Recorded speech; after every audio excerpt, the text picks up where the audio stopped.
Okay, listen, we're going to talk about Girlfriends season 2, episodes 3 and 4 today. All right? I hope everybody's having a good weekend. How y'all doing? Before we get into it, y'all like the video, hype me up. Oh my god, girl. Okay, so listen, I'm going through it with my locks right now. I know they look good, but I should not have bleached them. I shouldn't have. I know I shouldn't have. But you gotta, some things you just gonna have to figure out on your own. I've had bleach blonde hair for so long. It's really hard to go back to my actual like hair color. Even though I feel like, I still look beautiful with my natural hair color. And then like I'm still not graying yet. Okay. Um, I'm still not graying yet. Were we having issues with sound, you guys? Let me know. Cause y'all know whenever I go from StreamYard to Ecamm, I end up having some type of issue. Y'all let me know how it sounds. Um, Actually, all of the anniversary festivities are gonna happen on my husband's off days. So Sunday and Monday are the days that things are really gonna go down.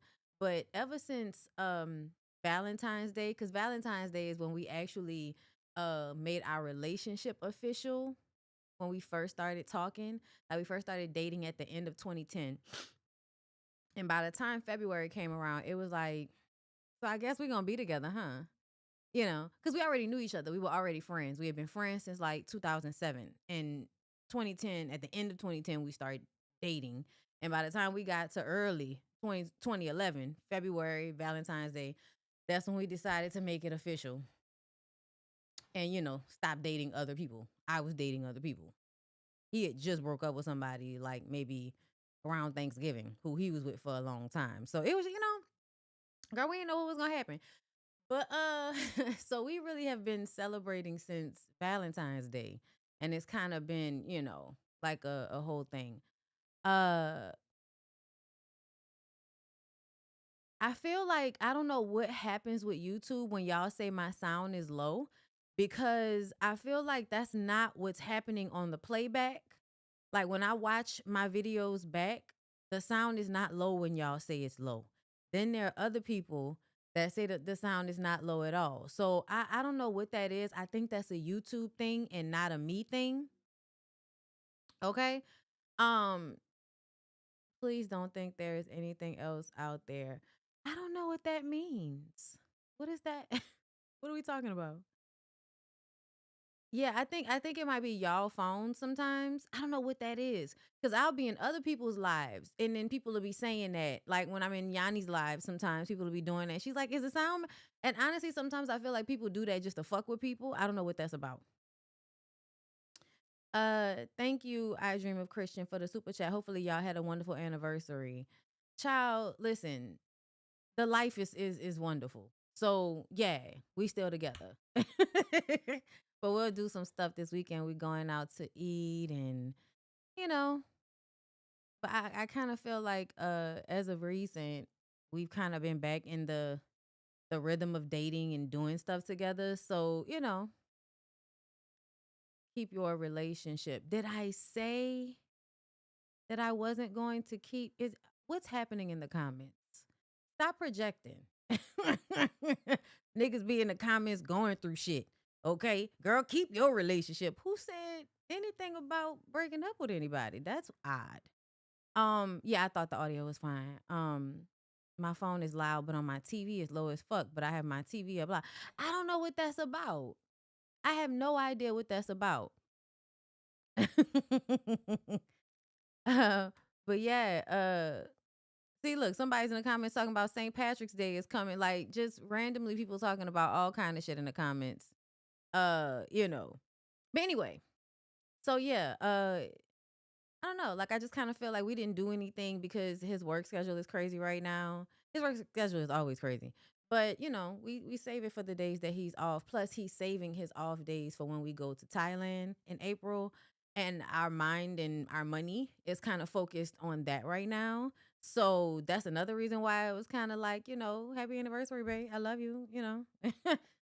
Smush, smush, hunch, hunch. You know what I mean? But this weekend, tomorrow, Sunday, Monday, we'll be doing stuff. Okay. Um,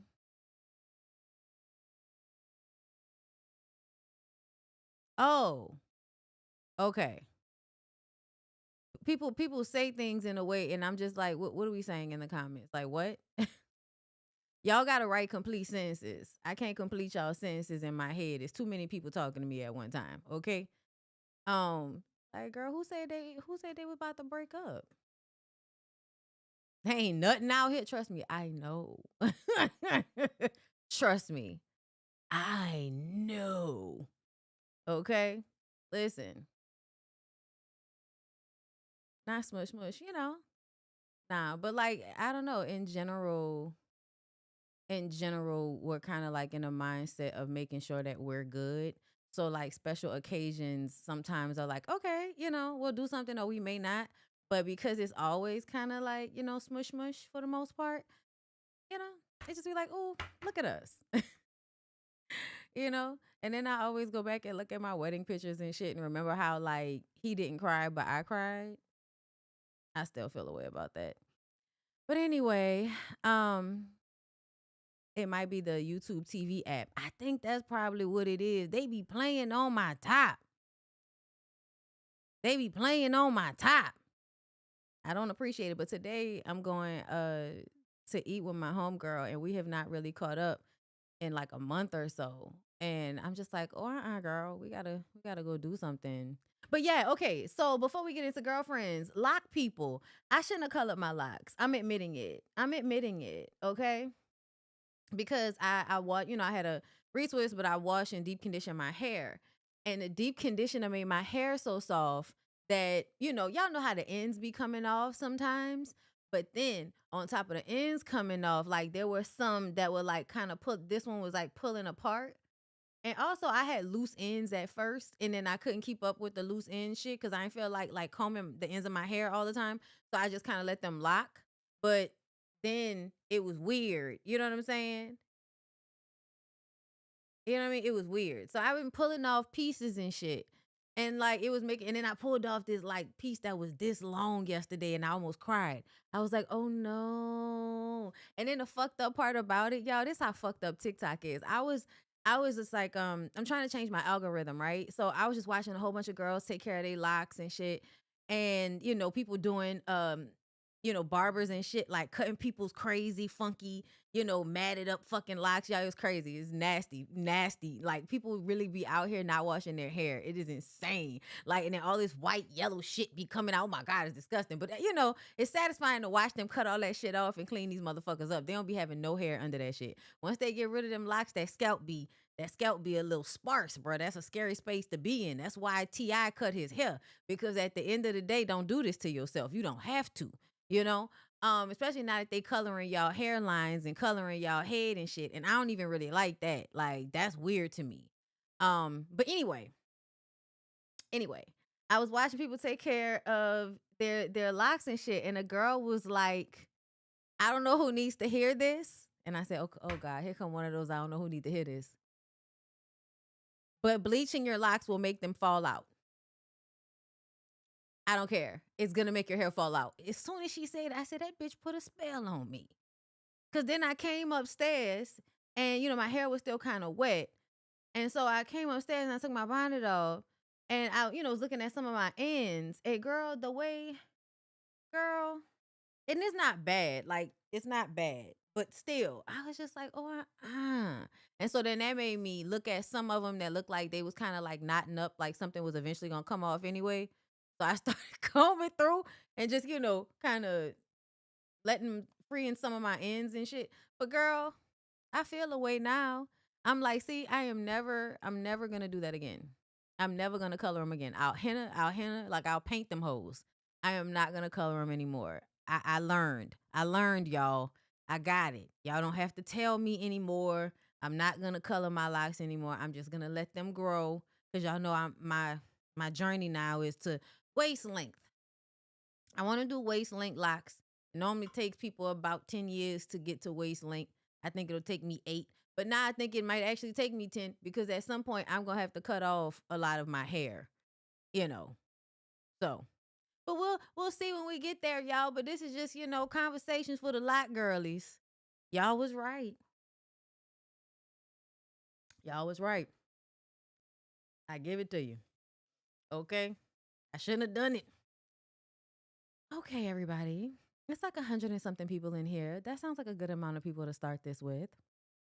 Okay, we're talking about girlfriends, my girlfriends. They're through thick and thin. My girlfriends, my girlfriends. They're for anything. My girlfriends. Okay. I had to do it. Like, and it was very hard for me not to do my bitches, okay? Because y'all know we do that all the time, right? My bitches. Yo, the New Orleans niggas that be doing all of the skits and shit, that should be so funny. My niggas, my niggas, they're for anything. My nigga. Okay, listen. No, I haven't tried the color and wax, but that's next. That's what I'll do next, girl. We'll do that. Okay? But right now, I'm just let them grow out. I'm gonna keep letting them grow out. I'm trying to decide whether I'm gonna get some faux locks for a little while, just to give them, put them away. But I don't know, cause I don't know, like I kind of like not having any tension on my hair. I'm kind of, in that mind frame. Like I'm probably gonna go another 5 months without getting a retwist. So we'll see. Maybe I'll wait until 6 months and go and get another retwist. My hubby started his lock journey in 2023, and 3 years later, his locks are in the middle of his back. And see, this is 2 years. This is 2 years. So by the time I get to, my 3 year mark, which will be at the end, no. I got my locks in, I think it was 2024, November 2024. Yeah. Yeah. So November 2024 and November 2025. No, that was 2 years. So it's November 2023. Yeah, it was November 2023. Because 2024 I had the locks, and then 2025 I had the locks, and then we just now in 2026. Yeah. So I'll be 3 years in November. And I think that by November or December, my hair probably would have been here. But I'm probably gonna be cutting some of this shit off. But we'll see. We'll see. I mean, it is, it is touching my back now. But it is layered and all of that. And girl, they just so stressful. But yeah, waist length, waist length, waist length. That's what we're trying to do. Okay, so let's get into Girlfriends episode 3. Y'all, this episode really annoys me. This is one of them episodes that, like, if it comes on and I can skip over it, I'll skip over. Like, I'll watch episode 2, skip over episode 3, and watch episode 4. So instead of burning down Joan's house, Lynn decided to get a job at the restaurant that they frequent, right? This is when they're going to the Asian inspired restaurant, right? And she and Vasco move into Maya's mom's unfinished garage.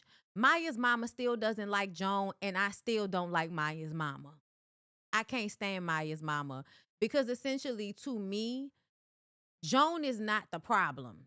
How you feel about Joan is the problem, and why you feel how you feel about Joan.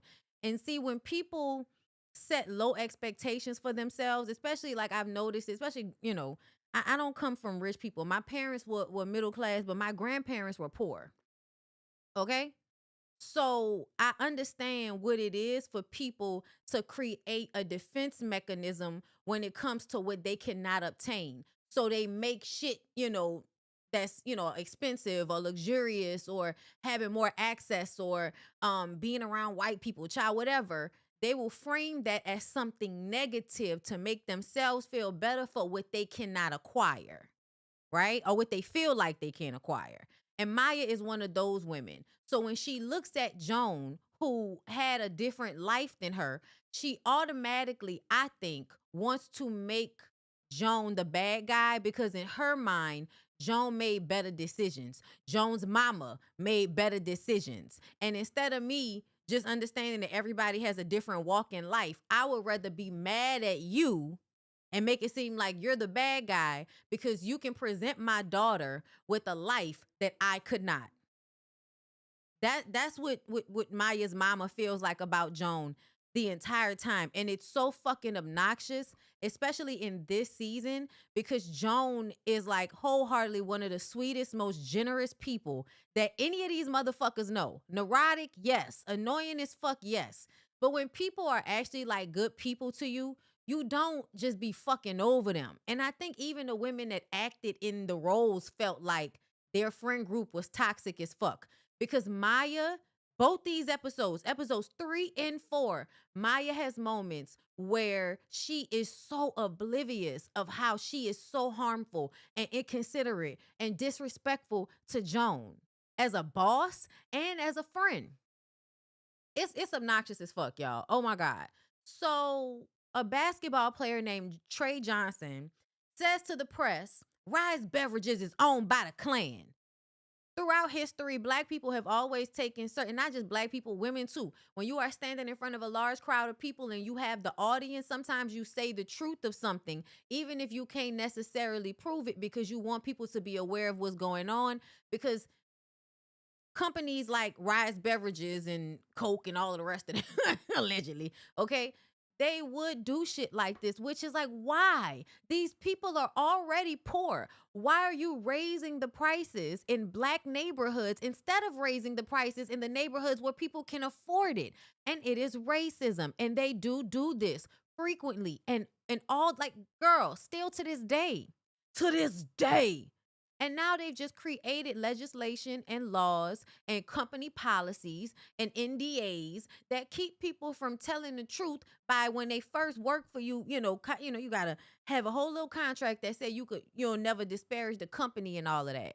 And I feel like that's so fucked up, especially now that we see not only will y'all put y'all products in poor neighborhoods and raise the prices. But then on top of that, whatever you put into the product is nasty and dangerous and unhealthy, and you know it. So the corporation people, the people that own the company, they don't even partake in what they sell. They see it as product. We just heard that with the McDonald's situation, referring to the fucking burger as product. Like it's food. And the fact that you're referring to it like a commodity instead of like food shows the disconnect.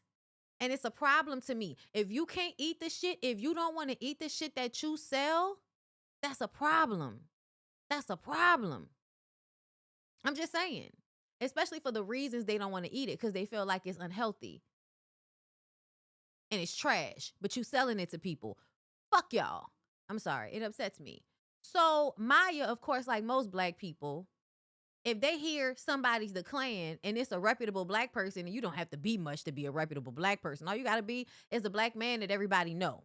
Bounce a ball, play a sport, make motherfuckers laugh. You say, make music. You say some shit about white people, we gon' believe you, because we all know what's going on. White people and everybody else can act like they don't know what the fuck going on, just worldwide gaslighting that happens to black people every day, all day, bitch. But we gonna stand together when it comes to some of these things. Girl, at the time, early 2000s, I cannot say that would happen now, unfortunately.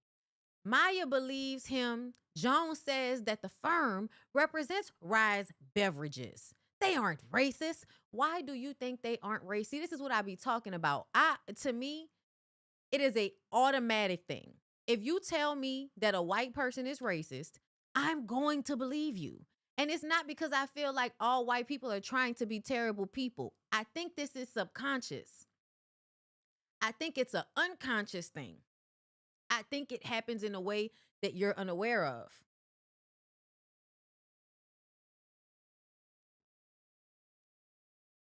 And I think admitting it makes you feel bad, so you don't want to deal with that. But unless you actually deal with it and deconstruct it, you're kind of going to be racist, hun. That's why the country is the way it is right now. That's why Jasmine Crockett didn't win in Texas. I'm pissed off about that. But that's why racism. Because the idea that a black woman has to fit into a certain archetype at a time when the world is burning and the president is alleged to be doing like insane, diabolical shit, Crimes against humanity out this motherfucker. And that's the president, somebody that's blowing boogers and shitting on themselves. And now y'all asking for a level of decorum when it comes to a black woman? Fuck y'all. It's racism.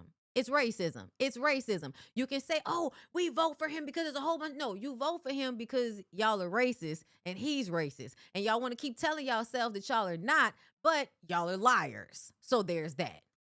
Because if you vote a certain way, if you feel like your bottom line is more important, if you feel like killing and unaliving and all the fuck you want to call it, assaulting people, all of that shit that they do, you feel like all of that is perfectly fine as long as you get to make a lot of money.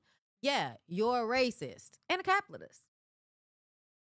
A lot of things, girl. You're a lot of bad things. All right, the end in IST. Okay, so later on, Maya is pissed that Joan and William, the only blacks, are tasked with defending the racists. And this is the moment when, a lot of times when black people were accused of, reverse racism and conspiracy theories, again, with the gaslighting, she's absolutely right.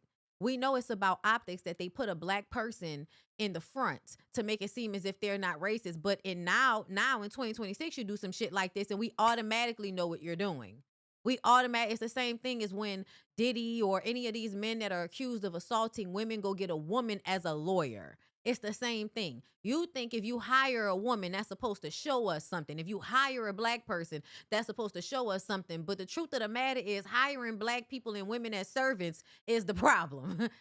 It's not, it's not the flex you think it is. So they believe that they're holding a black man down, right? Especially putting it towards Joan, which is the misogynoir in this episode.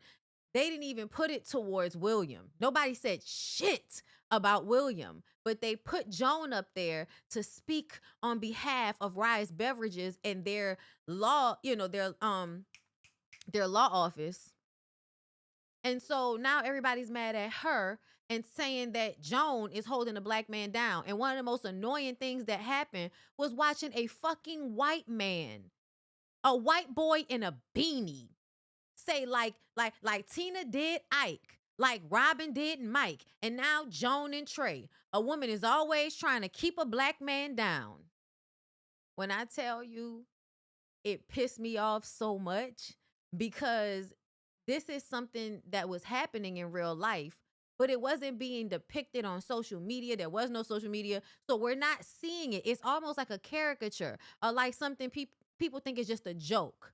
And now we're in 2026, and this is exactly the stupid shit. That Tina held Ike down. Robin Givens held Mike Tyson down. Like what? These men beat on those women. Do y'all see that? The men beat the women down, and then when the women say, ouch, the man beating me, y'all say, you trying to hold a black man down. Yeah, bitch, somebody need to hold him down. He's beating me. What are we talking about? What are we talking about? Because in everybody's mind, it is okay to do these things to women. They just don't want to admit it. They don't want to admit it, but they really think it's okay. And that women should just be quiet about their abuse. You're a woman. You're supposed to allow a man to beat up on you, assault you. Y'all, I just heard about, apparently in New York, the NYPD is raping women all day, every day down there.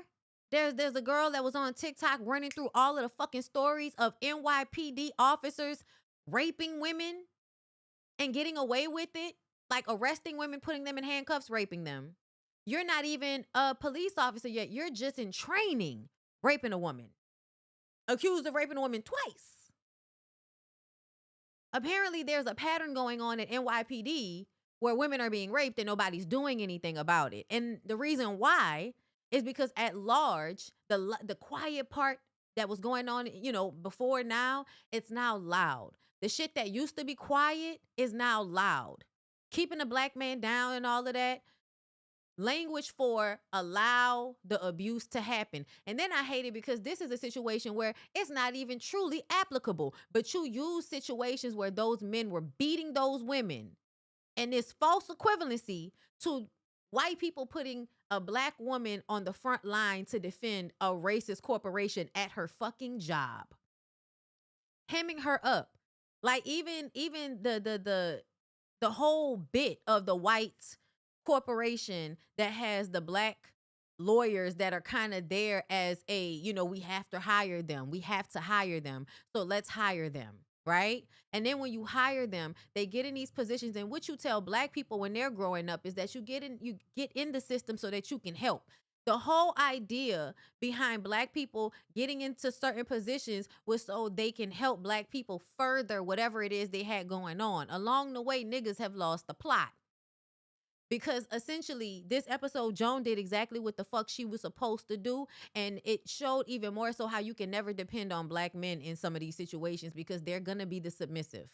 They're going to be more submissive than the woman in this situation. Either way, y'all, girl, Maya's mama was on the news and calls Joan classist and egregious. The thing that pissed me off about that is you call Joan classist because Joan said that the outfits y'all picked was ugly. But if y'all wanted to say that something was ugly or somebody's hair was fucked up, you would just be keeping it real. But when Joan does it, it's classist and egregious. Girl, get your peanut head ass the fuck out my face with that. That shit, oh my God. And then the way Maya responds, you're a black woman on a news station dragging a black woman, right? All the black people shit, but you gonna sit up there and drag her so that you can get off your chest all of your projections about her being classist and egregious. And then Maya, oh, my mama look cute. Why is the constant abandoning and not giving a fuck about Joan's feelings the punchline? Throughout the show, the punchline is we don't give a fuck about Joan. That shit should not be considered funny. The person that cares the most constantly having everybody show her how they don't give a fuck about her and all of these little moments and then in some big moments too. Yeah. I don't know how that's funny. That shit feels terrible to watch. I mean, even though Girlfriends is a cult classic, we love Girlfriends, black people specifically, us young black women, us millennials that was growing up watching this show, and it really gave us I guess an outlook on what to expect when we got into our 20s and 30s and shit, even though of course it's like more aspirational because most black women are not like most black women were not living this type of lifestyle. A lot of black women do. But most black women are Maya. Most black women are Maya. And they're not making friendships like that with the black women that work in these high, you know what I'm saying? It's just not always happening like that. But either way, I feel like when we were watching this gave us what to look out for, so to speak. And you don't realize it. It's low-key subconscious that watching episodes of Girlfriends kind of prepared you for the type of fuck nigga shit you was gonna deal with. You know what I mean? It reminds me of Golden Girls, how they did Dorothy. Yes. Yes. Honestly, with the Golden Girls, I think they spread it out. You know what I'm saying? Because you make fun of Blanche for being a hoe, you bopping Rose over the head for being an idiot. But I do feel like they did more so collectively go at Dorothy. And also because her mama was always hitting her up. That was the main thing. Her mama was hitting her up consistently and without fail. And oh my God, don't even get me started on that fucking the trio. What is that? Like 1, 2, 3 episodes where the hurricane was a coming and and fucking Sophia was okay with Stan, fucking Dorothy's sister, the one that's supposed to be the favorite, but that don't never show up. The one that's not helping you, the one that got all the money, but you living with Dorothy. Shitting on Dorothy every day, talking about she your favorite. Go live with her then. Like, y'all, oh my God, we might have to run episodes of the Golden Girls back to talk about some of these things, girl. Cause that girl, I tell you, that episode always pissed me the fuck off. Okay. Everybody always in Dorothy bed and shit. Like, what is this? Girl, anyway, you 30 minutes late. But we only halfway into the first episode that I'm reviewing today, so it's okay. But yes, William says that he bribed the press with pizza, and that's why they didn't go at him. And I'm like, so why wouldn't you bribe the press so they wouldn't go at both of y'all? Why would you only protect yourself? Or why would you not tell Joan ahead of time how she needed to be bribey in the situation? It's just a lot of fucking over Joan. William as well. William is another one that uses Joan when it is convenient for him, but he will absolutely throw her under the bus to protect himself at every turn. And it is one of the most obnoxious things about this fucking show. Okay. So William finds out that they overcharge by 12% in Black communities. They take it to their boss, and Sweetelson jokes that I won't be buying my beverages in the hood. And the truth of the matter is, we all have to deal with racially insensitive assholes who really only show up as smart when they trying to stick it to somebody, but essentially act like assholes that only have their jobs because they were friends with somebody or their daddy had something at some point and now they're in their position. But, not because they're actually good at the job, right? A lot of insensitivity, a lot of making jokes at Black people expense. Girl, yeah, we've all dealt with that. If you worked in corporate America, you know about this type of bullshit. He tells them to suck it up or he will put someone else on the case. And he doesn't want to hear about it again. And the way I would have said, put somebody else on the fucking case then, because you was only putting us at the forefront to make yourselves not look racist. Put somebody else on the case then. But I know when you work for these people, it always feels like they're holding your future, your career, your livelihood, your lifestyle in their hands. That's really how they make you feel. So now Maya is mad and Tony is mad because Joan hasn't been to couples therapy, but Tony is doing good on her own. Because let's not forget, when everything went down with Maya and Tony, no, I'm sorry. When everything started going on with Joan and Tony, y'all know the whole situation, the bitch slapped that.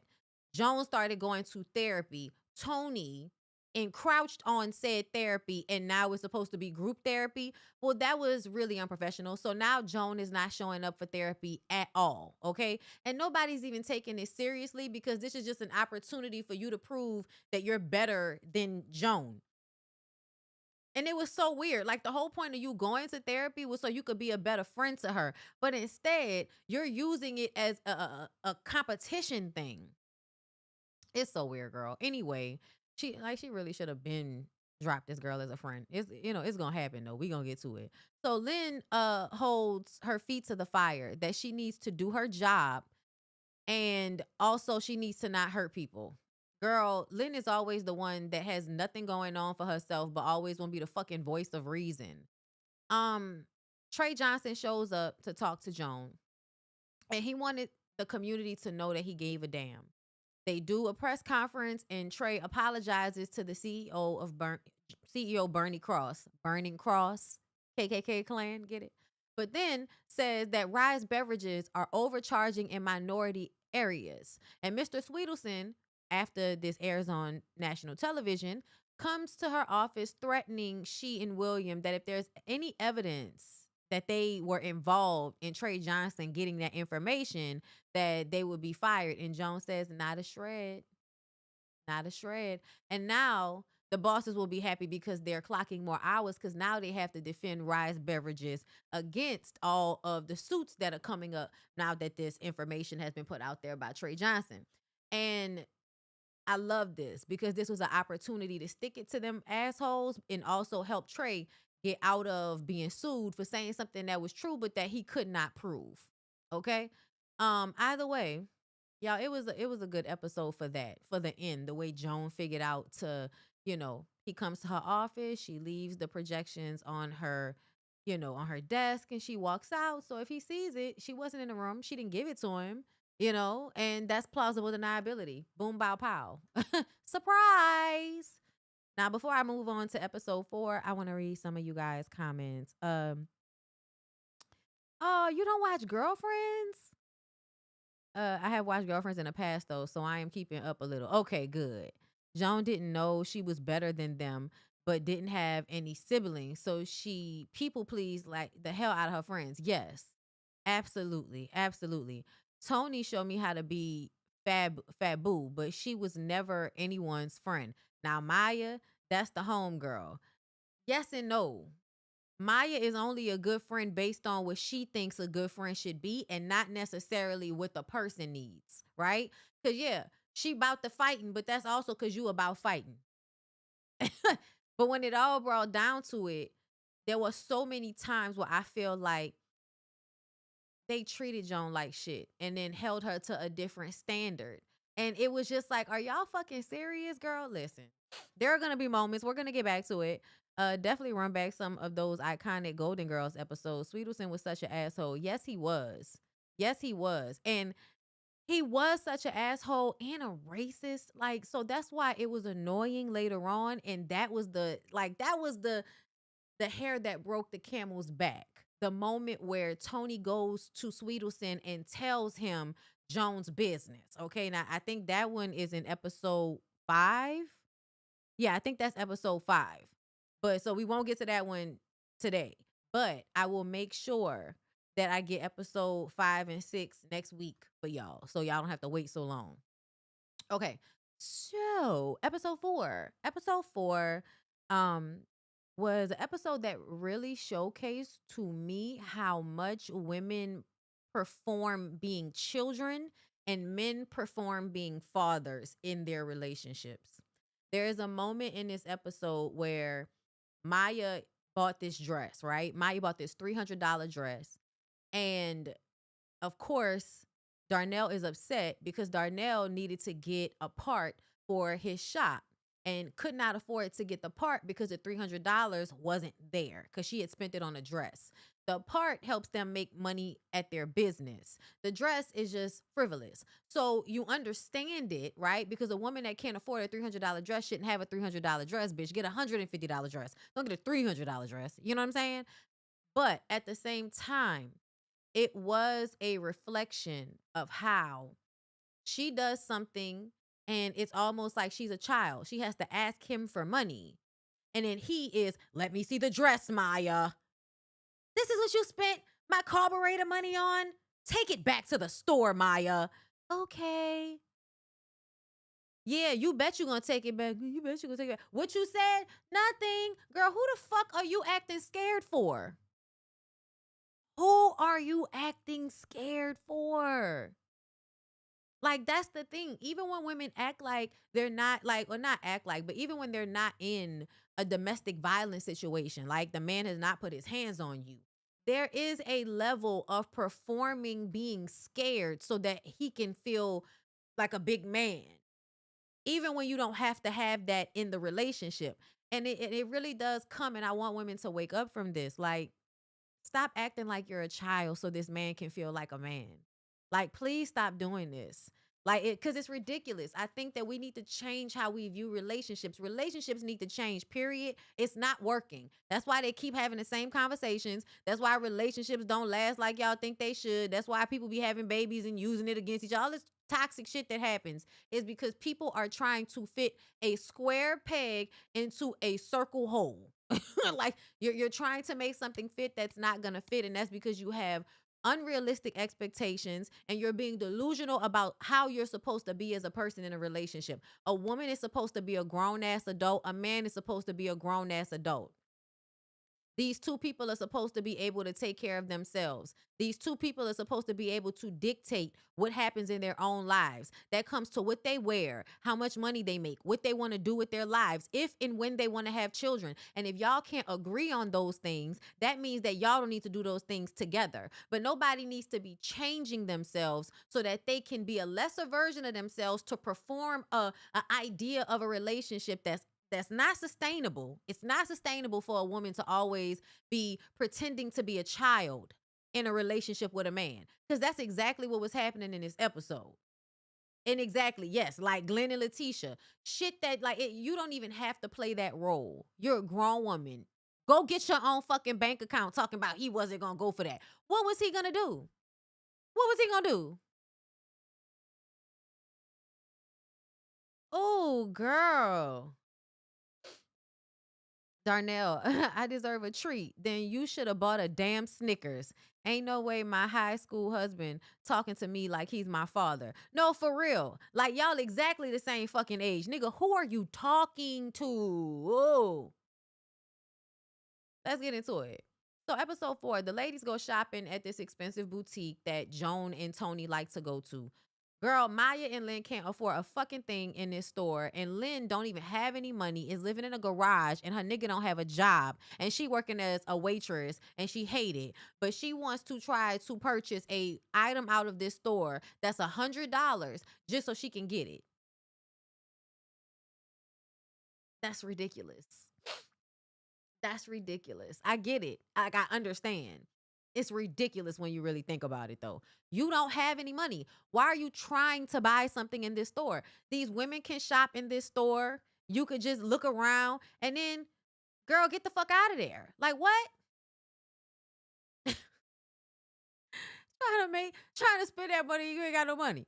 So anyway, Maya is talked into buying this dress that she can't really afford. Also, when I was watching this episode, I was looking at how thin they were. So when we be talking about that early 2000s, like that heroin chic and how skinny everybody had to be, this is what we're talking about. Like, look at their body types. This is not what was going on when Living Single was going on. You know what I'm saying? When Living Single was going on, people were entitled to have different body types. And, they fought for that. That wasn't something that was just happening.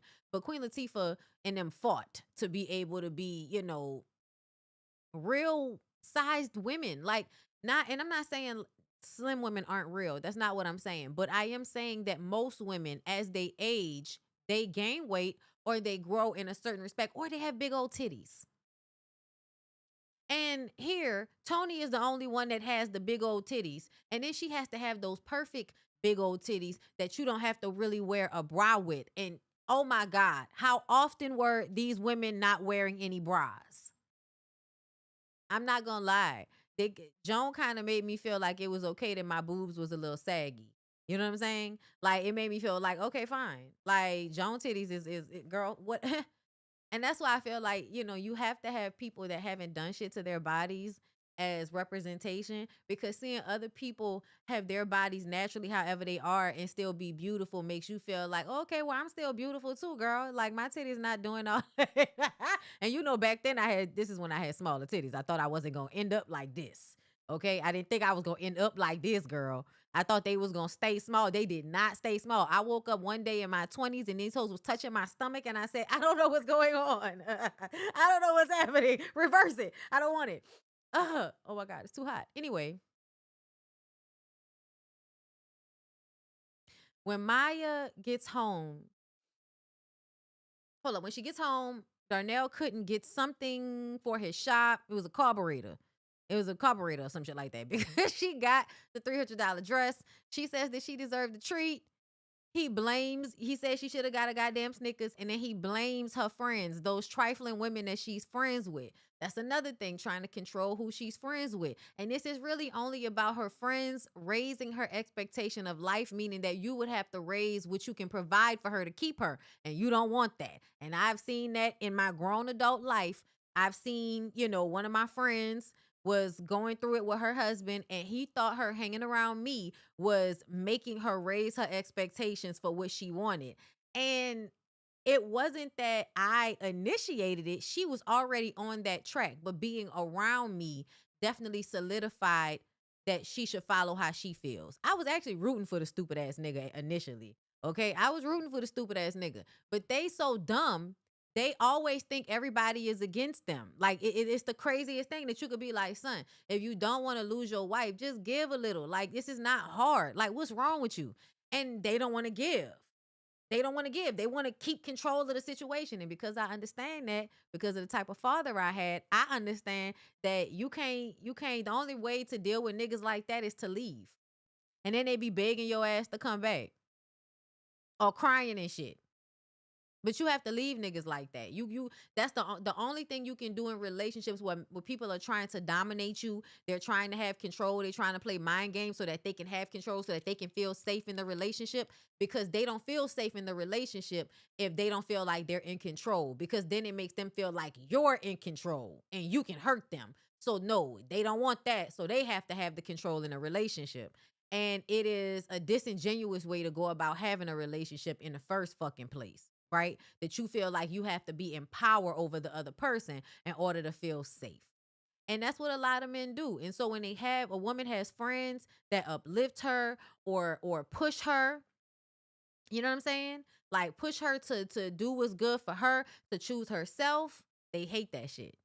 And don't even realize when somebody is trying to help them keep their wife. But no, they want to be big headed. They want to be egotistical and all of that. You know what I'm saying? So now you're divorced. You're divorced, right? Crying about how you wish you had your family and all of that. You want control more than you want your wife. So here we are, okay? So he tells her to take that fucking dress back, okay? Take that $300 dress back. And again with that moment where it's like she has to speak under her breath because if she says something too loud, what you said, like nigga, what you gonna do? Like what we gonna argue about it? Maya goes back to the store, but that lady would only give her a store credit. So she goes back home with the dress. She apologizes and says that she should have went to Target and she must have been out of her mind thinking that she deserved a dress that nice, a dress that expensive. That makes him feel bad because that's speaking to the type of man that you are, that your wife can't even get a dress. Your wife don't even deserve to get a dress. Y'all got a kid. She's a good wife. And she basically saying that what was she thinking? Thinking that she deserved just a fucking dress. That made him feel bad because that looked bad on his manhood, right? As long as she has low expectations, then you can be a low expectation nigga. But when she starts to want other things and then she can't have those things and that makes her feel bad about herself, then that's about what you can do for her as a husband. Makes you feel bad about you, okay? He says, don't worry about it. I'll figure it out. After you done made her feel bad and took her through all of this, now you gonna tell her you could figure it out. Mind you should have told her that the first time. The first time you should have been like, damn, babe, I wish you would have let me know. But it is cool. I'll figure it out. If you could figure it out, that should have been the conversation off rip. But Darnell is always looking for an opportunity to put Maya in her place. So he tells her to try the dress on and he likes it because she looks sexy in it. And then they have sex, right? So now you can have it because I find you attractive in it. Everything always centered around how he thinks and how he feels about it. Once he's okay with it, now she can be okay with it. That's not how that should be. So then we get to Sean and Joan. So Sean tells Joan that he's craving sex while he's in New York. And y'all know he's a sex addict and he's out there working. So they have phone sex over and over and over again throughout the episode until she gets too tired and hangs up the phone. So she flies to see him, right? Thinking I'm going to surprise him and give him the cookie in person. And then he asks her to move to New York just so you can have sex. And this is when y'all this is one of those moments where we have to realize that you don't own people and sometimes it is okay for you to date people and be with them and y'all still date other people. Everybody get their blood panels, wear protection, be responsible. Most niggas can't do this. So that's why most women are, like, "Oh no, let's just be monogamous and the nigga would cheat on me." But I feel like they could have still been a couple and not have to force like a monogamous relationship. I also feel like Sean was trying to basically say, I'm going to be with Joan so that I can not be a sex addict because she'll give me as much sex as I want. So this will mean I don't have to go out and fuck all these other people and ruin my life. I can just wear her pussy out.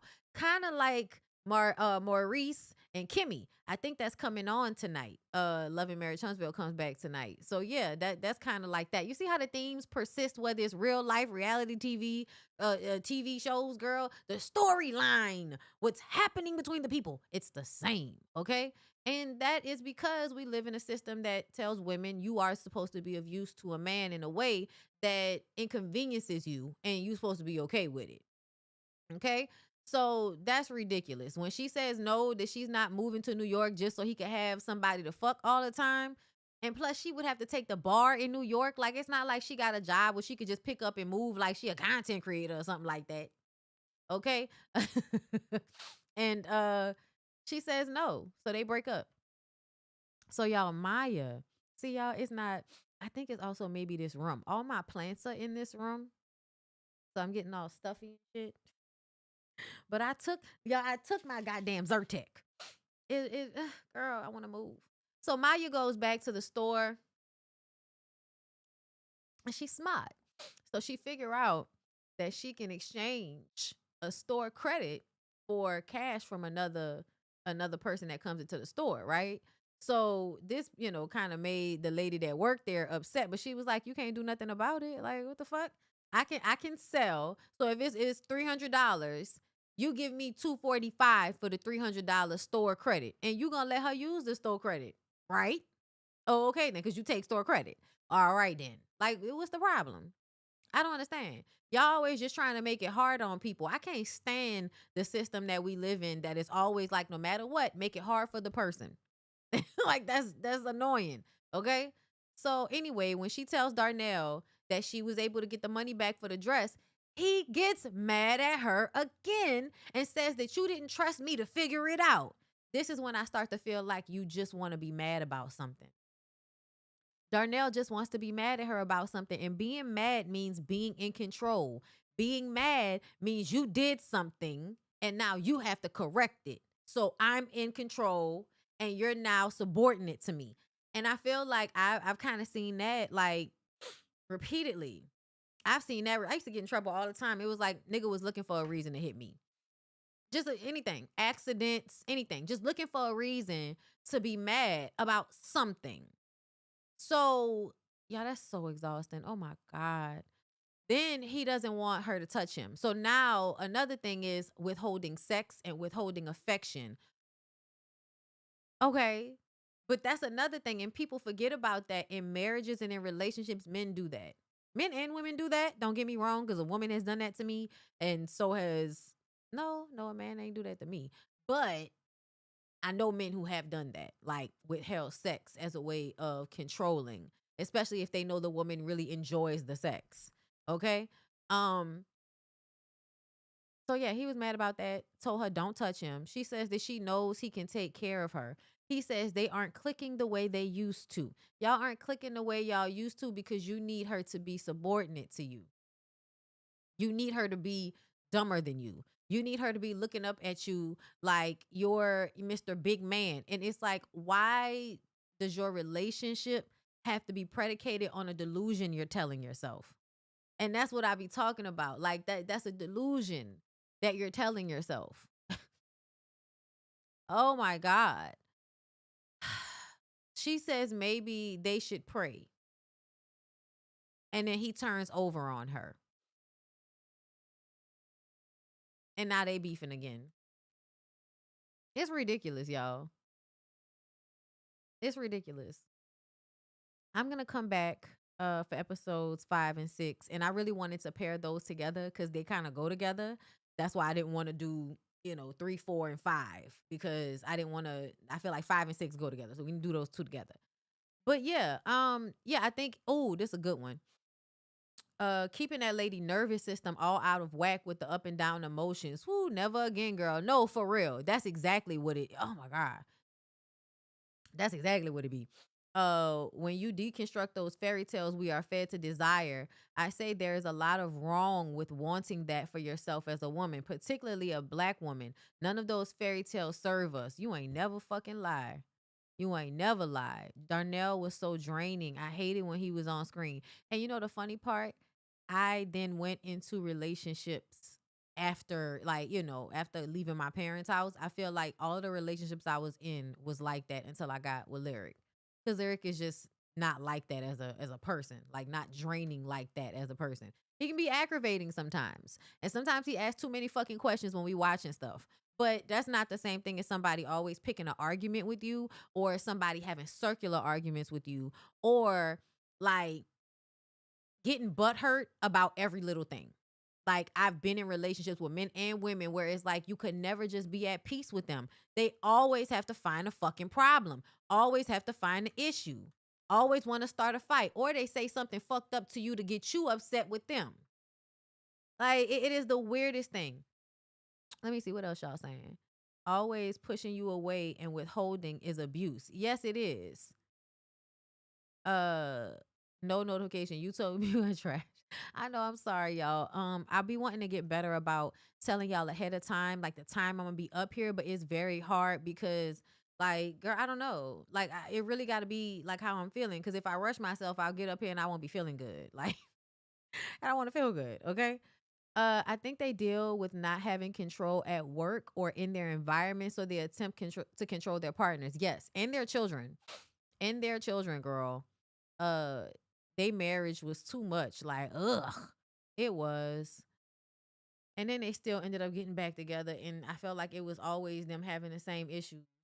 His delusion was his reality, though. I'm the man, and and it not letting me be the man. What my man's in them say. But it's not really reality though. It's not really reality because in reality is about what's happening in the moment, not your conceptions of it, right? So in this moment, you a nigga that don't have a lot of money, you a nigga who married his pregnant teenage girlfriend, y'all barely have y'all shit together and you can't afford a $300 dress. That's the reality of the situation. Okay? You being upset with her because she's not acting like a child all the time. She's not a child. That's the reality. But I do understand what you mean. Like, because everybody bends to niggas' will, eventually all they got to do is stump their feet and things will happen the way they want them to happen. So that's all they got to do. And that's true. Um, it's tiring dating a man like that. Just very abusive. Yes. Picking you apart. Oh my God. Darnell and Maya should have never gotten remarried. They probably didn't leave him because she didn't have her own bank account. I don't think she did at first. I don't think she did at first.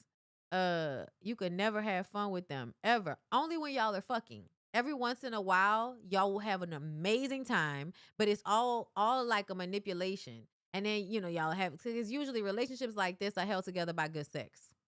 And the sex is really only good because they play mind games with you, the push and pull, the being so cold outside of the bedroom and then turning that shit on as soon as y'all start fucking. That creates like this addiction to the sex, especially if the sex is good. And usually it is. Problematic niggas like this usually are really good at fucking. So you add the sex on top of the way they only show love and affection in a certain intensity in private, right? Not in public with people. That juxtaposition also creates abuse because you start to fiend for the moments of intimacy. And so you allow them to play with you out in public or, at other times because of how they're going to be when y'all get in the bed. And that's usually the only time, or when they do something wrong that's not your fault and they have to make up for it. But that's few and far in between the times they fuck up so bad they have to take accountability for it. Maya had a major inferiority complex, probably at least partly due to Darnell, but she swore she had some kind of upper hand over Joan and them because she was married. Exactly. Because marriage gives people a false illusion of self-importance. You think being married to a bummy nigga that's mean to you means you're higher on a totem pole because a nigga chose you. At least a nigga chose me. I understand. I get it. That's how we're raised. At least she got a man. Where your man at? Girl, that's all they talk about. You ain't got no man. You ain't got no man. Like, girl, I put my fucking arm out. All I gotta do is dress a certain way. Put my arm outside the door, a nigga. Like, it's not hard. It's not.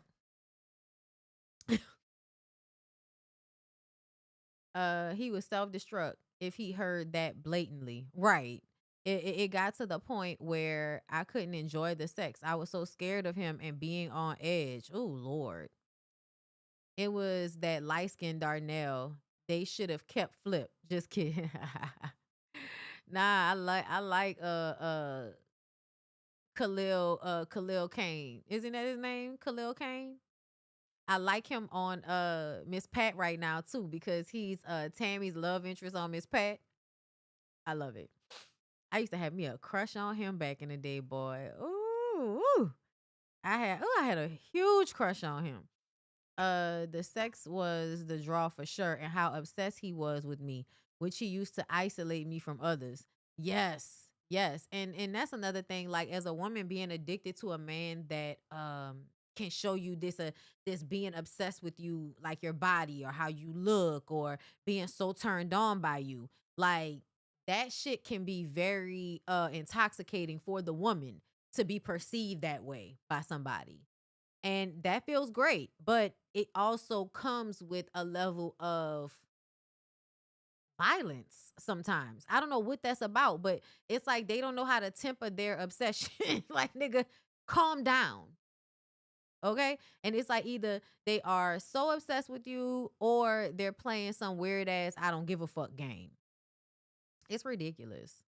Let me see what else y'all saying. See, those are those layers. They were all flawed all over the place, like real people. Yes, that's why the show was so good.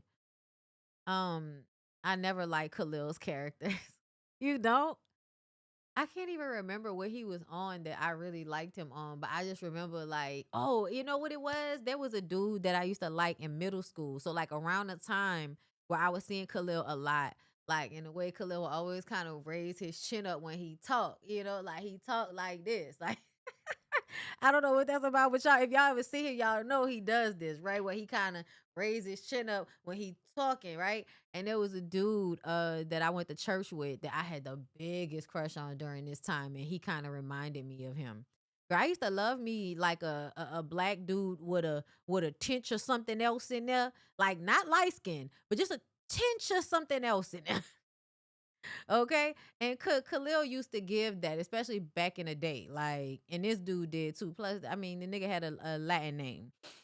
He black as fuck, but the name was Latin. But I do feel like his people might have been like DR or something like that. You know what I mean? Like a little bit of Dominican Republican. But then, like, it's weird because I don't know what they, black people be naming they children Latino names. Like my father in law's name is Ricardo. I always thought Ricardo was a Latin name. I didn't know that was a black name. So Ricardo. Like, oh, all right.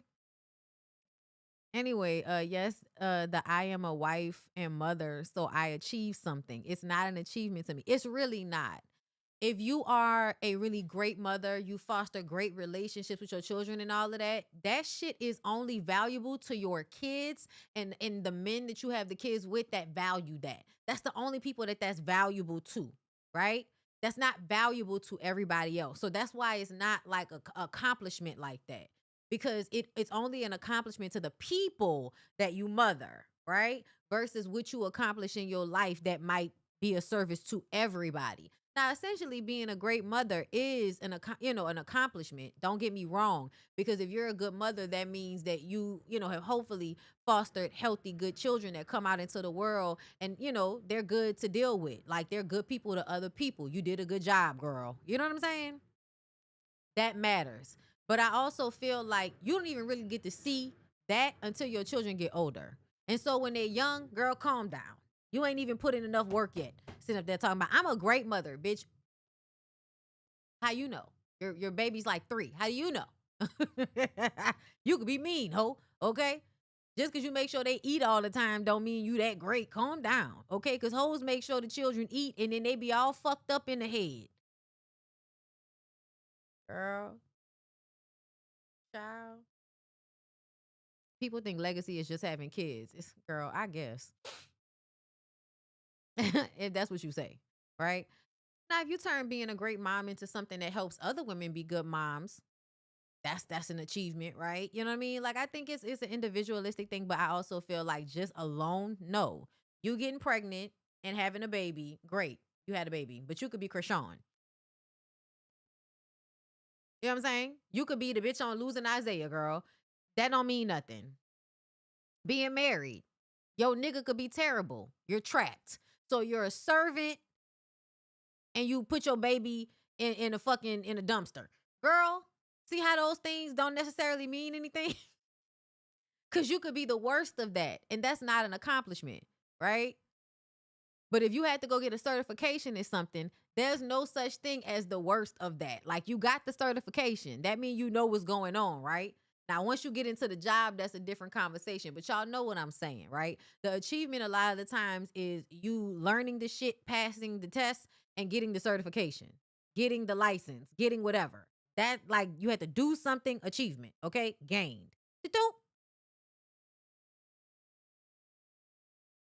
You had a baby, you fucked, the baby got here, you was a good mom, the baby came out great, the baby was a good parent. Check, bitch, you did good. But then, you could just be a bad mom. So we don't always know, bitch. Okay. Okay. Gotta go to the bathroom. Krishan be catching strays. Nah, them hoes was on my timeline this morning. She's not a good mom, and I'm not gonna come up off of that because I hate the fact that now we can put everything on social media to showcase motherfuckers being abusive parents, and y'all just be like, man, that girl love her baby, beating him in the face and shit because she don't want y'all to see that he got a fucked up eye.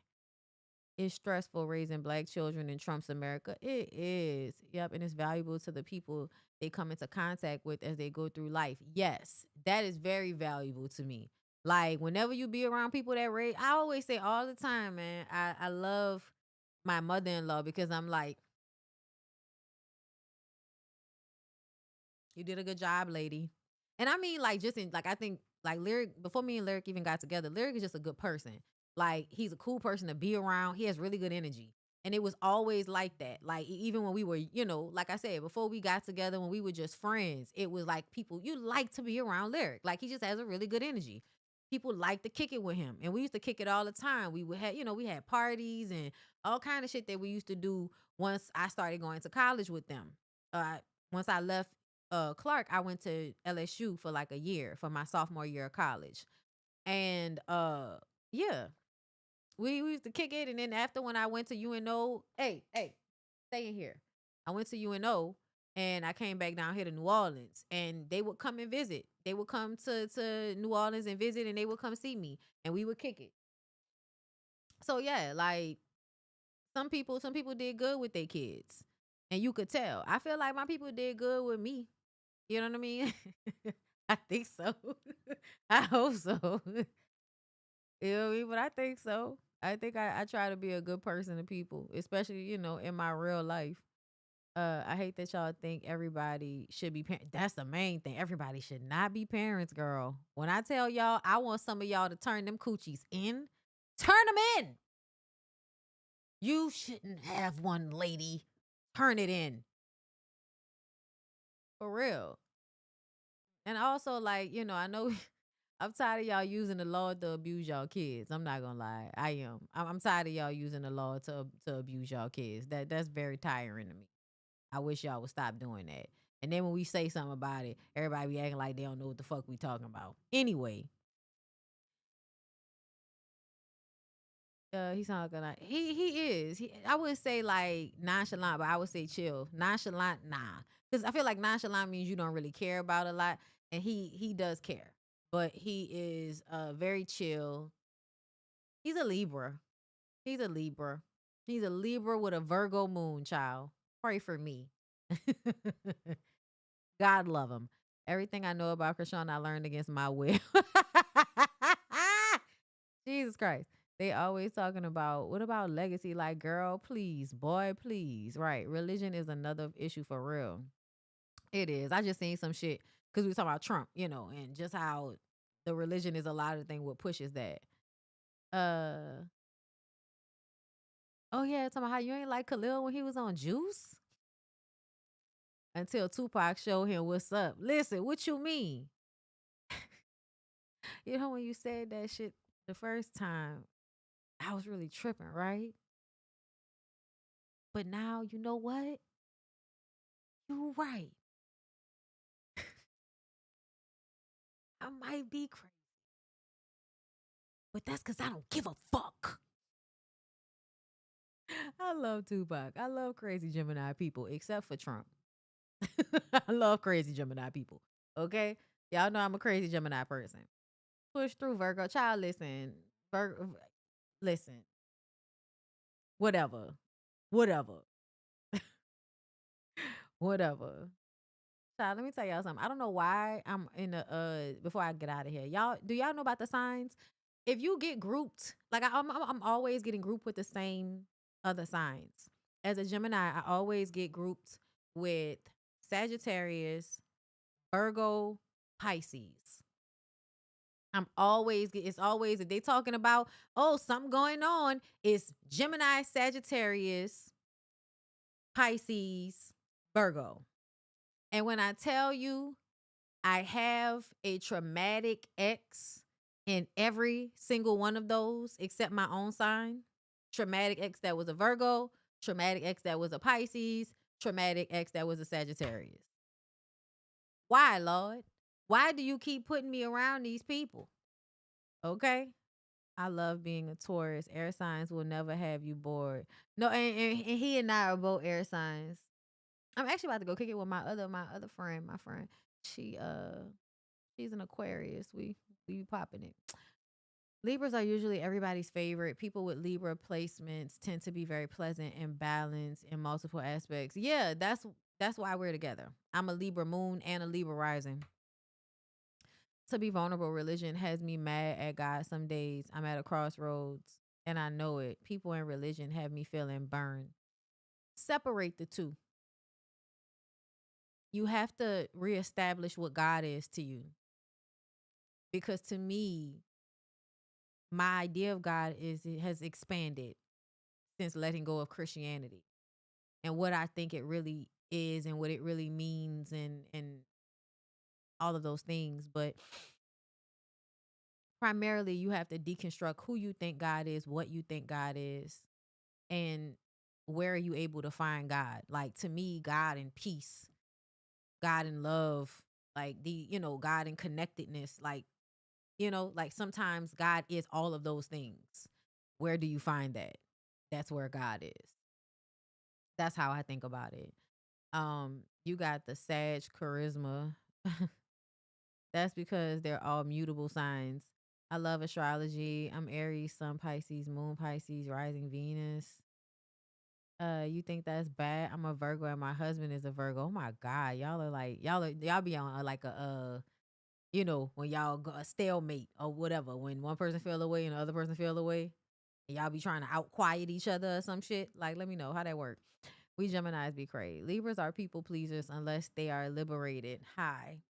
My most traumatic ex was a Gemini. If it was a dude, well, I actually no. Like, I feel like I'm probably the most balanced, unproblematic Gemini that I know. Most Geminis that I know are terrible. Oh, mutable signs, sister signs, Gems and Sag, Pisces and Virgo. Yes, but genuine. A Gemini had me in a mini chokehold and we weren't even together. Yeah, we're kind of like, magnetic in that way. Leos are in a different group on our own. Toxic. Yes, y'all are. Yes, y'all are. I'm a Libra rising. Same. It's the June Geminis that give us May Geminis a bad rep. This is true. Both of the Geminis that I could think of were June Geminis. Birthday 2 days apart. Uh, I'm a Leo and I refuse to identify as toxic. Just don't be it. And you don't have to identify as it. Cause all those signs are mutable. Yeah, that and what does that mean? Like we move, like we go with the flow. Like what that mean? Bondy, I know this off topics, but you mentioned Selena Gomez in the Ladies First Live. Have you heard about the Kanika Jenkins and Selena Gomez conspiracy theory? No, I have not. I have not. I don't even know how those two things would be connected. One of the best journeys I've taken in my life is trying to find out who and what God looks like for me. And that's the thing. I really do feel like it's an individualistic thing on some level. And I feel like people don't even realize that even if they say they're all worshiping Jesus or the same God, they have different ideas of how they see that God, regardless of what they call it. And so I think it's a personal thing. And if you can separate religion from God and from spirituality and find what feels right to you. Research, read books, but find what feels good. That's usually where your God lies and what feels true for you personally. As an Aries, that Gemini man terrorized me and wouldn't leave me alone. Big Capricorn here. Heard we are very demanding of others and high. Yes, y'all are. My mom is a Capricorn, and she makes my nerves bad. You want to talk about toxic? My parents are Scorpio, same birthday. Think Stevie and Jocelyn. Good night. Good night, Christian. Good night. We used to be fire and fire, but we've been married 10 years and we've got communication down now. So it's peaceful these days, just opinionated. That's good though. All signs are liable to change. However, the experience is what we are speaking of. Yes. Okay. Girl, let me see. I want to see what is mutate. Girl, what does mutatable mean? Mutable. Mutable. Let's see. Bitch, give me the definition. It's not giving. It's just say it's an adjective, liable to change, inconstant in one's affection. Ooh, inconstant in one's affection. Yeah, that makes perfect sense. That makes perfect sense. Because all these people are terrible. They switch up on you at the drop of a dime. Hey, Bondy, what are your thoughts on FBA and wanting to separate from Africans? I'm really confused with the diasporas. Yeah, I've talked about that already. I feel like that's stupid. I feel like it's stupid. And that doesn't mean that I feel like we are the same people as the Ghanaians or the same people as the Nigerians. Yes, we are descendants of them in some capacity, but that doesn't mean we're the same people. We are Black Americans and we have our own culture, right? We have our own culture, but we are in some ways derivative of African cultures. I don't understand why that's kind of difficult for everybody since, we all like that's how society exists. That's how the world exists. Is people like having sex with other people and creating more people and then these people coming together with these people and having sex with these people and then these people coming together. Like that's literally how the world works. We are a derivative of that as Black Americans, African Americans, whatever you want to call us.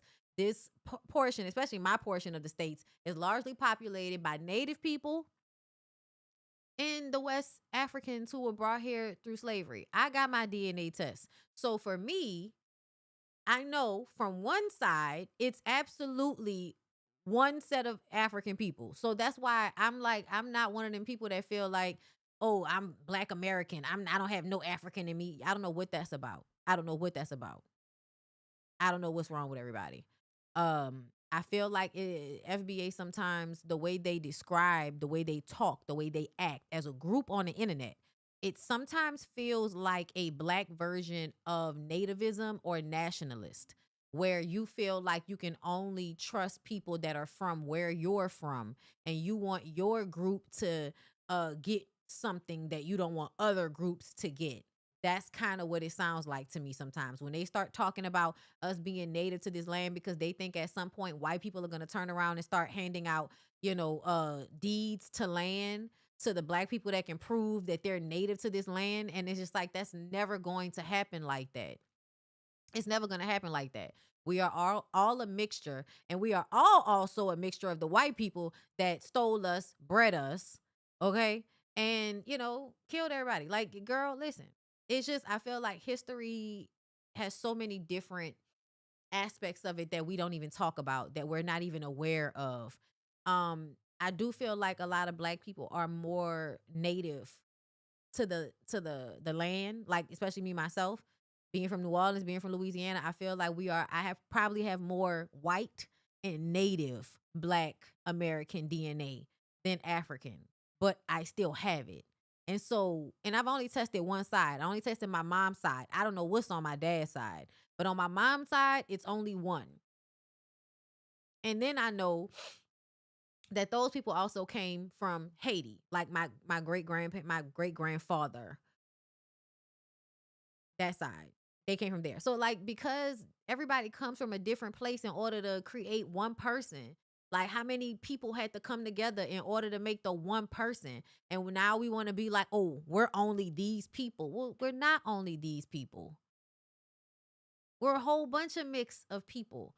And I think at this time in the world, it is important not to fall into the traps of feeling like just because we're from this area, we're the only people we can depend on.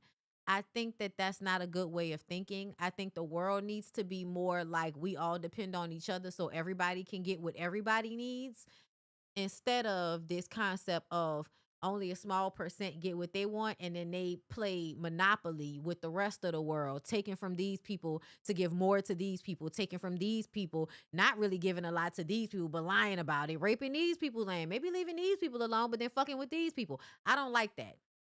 I prefer that everybody leave everybody to fuck alone and be cooperative. Stop competing and be cooperative, right? That is not going to always happen. This is true. But that's why I feel like the thing that we should be trying to do is find people that are in like mind.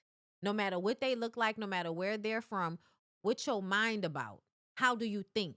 Are you a misogynist? Do you have internalized homophobia? Do you have internalized racism to where you don't really love yourself as a black person because of what you've been taught? All of that, are you a pick me? All of that shit affects the type of person that you are in any group where I'm going to be looking to you to depend on you. So for me, we can all be FBA and I can still be dealing with abusive black men and I can still be dealing with pick me ass black women. And because I don't feel like like I own land. Like I own land already. I don't need to be a certain thing in order to get land. I already have the land. So yeah, I just kind of feel like I don't know what the purpose of kind of trying to make us fit into a smaller box of black people. When to me, I feel like we need to get as many people with the right mindset to change what's happening than anything. I don't think one small group of black people are going to make the change without that small group of black people being hurt in the process. That's why I feel like, white people are the ones that need to be out there protesting this time because to me, this is y'all's doing. This is y'all's karma to clean up, not ours. Like we always show up and try to free the people and liberate and do the right thing by everybody. And y'all don't listen to us. So this is y'all turn to get y'all ass whooped until y'all figure it out. And I think we should just be moving around at our ease. I think we should be moving around as what's best for black people need to be in a mindset of community, yes, but also worrying about our own thing because people are always trying to make us work for them. Leave us alone. Y'all do it.